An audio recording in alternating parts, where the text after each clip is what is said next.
दोस्तों, साइंस हमें कहाँ से कहाँ ले आई है। पहले वो कुएं का मैला और गंदला पानी पीकर भी 100 साल जी लेते थे। अब नेस्ले, प्योर लाइफ, एक्वाफीना का खालिश शफाफ पानी पीकर भी 40 साल में बूढ़े हो रहे हैं। पहले वो घानी का मैला सा तेल खाकर और सर पर लगाकर बुढ़ापे में भी मेहनत कर लेते थे। अब हम डबल फिल्टर जदीद प्लांट में तैयार कुकिंग ऑयल और घी का पका हुआ खाना खाकर भी जवानी में ही हाँप रहे होते हैं। पहले वो डले वाला नमक खाकर भी बीमार नहीं पड़ते थे। अब हम आयोडीन वाला बड़ी बड़ी कंपनियों का इंपोर्टेड नमक खाकर भी हाई और लो ब्लड प्रेशर का शिकार हैं। पहले वो नीम, बबूल, कोयला और नमक से दांत चमकाते थे और 80 साल की उम्र तक भी चबा चबा कर खाते थे। अब कोलगेट और डॉक्टर टूथपेस्ट और बहुत से माउथ वॉश और पता नहीं क्या क्या चीज़ें इस्तेमाल करके भी हम डेंटिस्ट के पास चक्कर लगाते हैं। पहले सिर्फ रूखी सूखी रोटी खाकर फिट रहते थे। अब बर्गर, चिकन कढ़ाई, शवारमे, विटामिन्स और फूड सप्लीमेंट खाकर भी कदम नहीं उठाया जाता। पहले लोग पढ़ना लिखना कम जानते थे मगर जाहिल नहीं थे।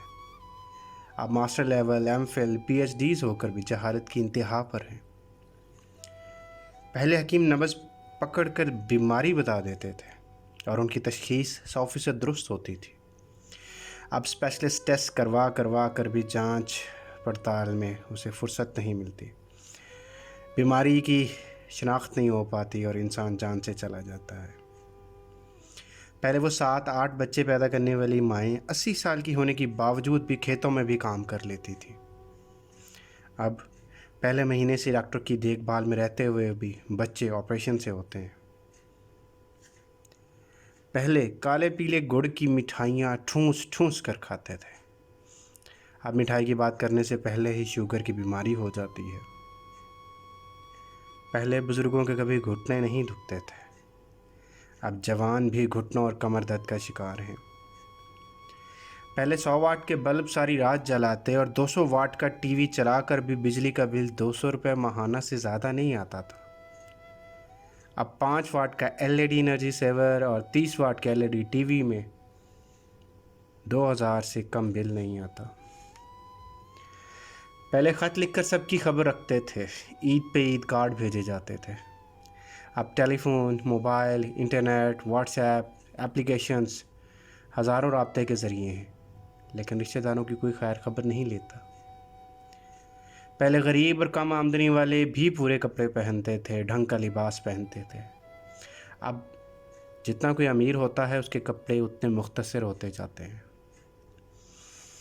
दोस्तों, समझ में नहीं आता कि हम कहाँ खड़े हैं, क्यों खड़े हैं, हमने क्या खोया और क्या पाया। यकीनन साइंस के बहुत से फ़वायद हैं, हमारे लिए बाइस रहमत भी है, लेकिन साइंस की तरक्की का एक पहलू ये भी है कि हम अपनी समाजियात, अपनी अखलाकियात, अपनी रिवायात, इन सब के जनाजे पढ़ा चुके हैं। वक्त मिले तो सोचिएगा।